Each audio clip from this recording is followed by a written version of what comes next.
Morning दोस्तों, आज 31 जनवरी 2026 है।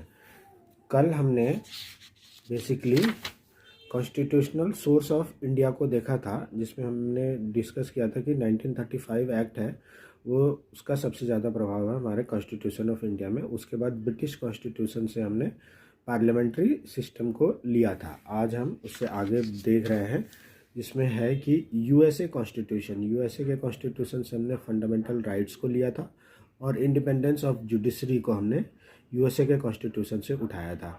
इरिश कॉन्स्टिट्यूशन, जिसको आयरलैंड कहते हैं, उसे directive principle of state policy DPSP को हमने इरिश कॉन्स्टिट्यूशन से लिया था। कनेडियन कॉन्स्टिट्यूशन से हमने लिया था federation with a strong centre, wasting of residual power in the centre. Basically centre और स्टेट के रिलेशंस के बारे में हमें कनेडियन कॉन्स्टिट्यूशन से इंफॉर्मेशन मिली थी। उसके बाद नेक्स्ट है ऑस्ट्रेलिया का कॉन्स्टिट्यूशन। इससे हमने concurrent list, freedom of trade and commerce and joint sitting of the two house of the parliament को हमने ऑस्ट्रेलिया के कॉन्स्टिट्यूशन से लिया था।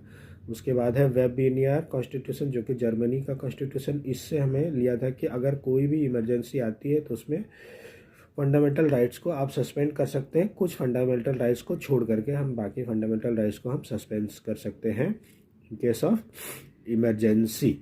उसके बाद है सोवियत कॉन्स्टिट्यूशन, जो कि यूएसएसआर और रशिया का पार्ट है। इससे fundamental duties and idea of justice in preamble, जैसे सोशल जस्टिस, इकोनॉमिक जस्टिस, इस टाइप के जो जस्टिस वाले चीज़ें हैं, ये सारे हमने सोवियत कॉन्स्टिट्यूशन लिया था। और सबसे इम्पोर्टेंट फंडामेंटल ड्यूटीज़ जो हमने सोवियत कॉन्स्टिट्यूशन से लिया था। इसका नेक्स्ट है फ्रेंच कॉन्स्टिट्यूशन ने हमने idea of liberty, equality and fraternity and the Republic structure in the preamble को हमने फ्रेंच के कॉन्स्टिट्यूशन से अडॉप्ट किया था। उसके बाद है साउथ अफ्रीका कॉन्स्टिट्यूशन से लिया था। Procedure for amendment of the constitution, कि कॉन्स्टिट्यूशनल में कोई भी अमेंडमेंट करना है तो इसका हमें इंफॉर्मेशन साउथ अफ्रीका के कॉन्स्टिट्यूशन से उठाया था। And the election of the Rajya Sabha के मेंबर कैसे चुने जाएंगे, ये हमें साउथ अफ्रीका के कॉन्स्टिट्यूशन से मिला था। लास्ट है जापानीज कॉन्स्टिट्यूशन से procedure establish by the law को हमने लिया था।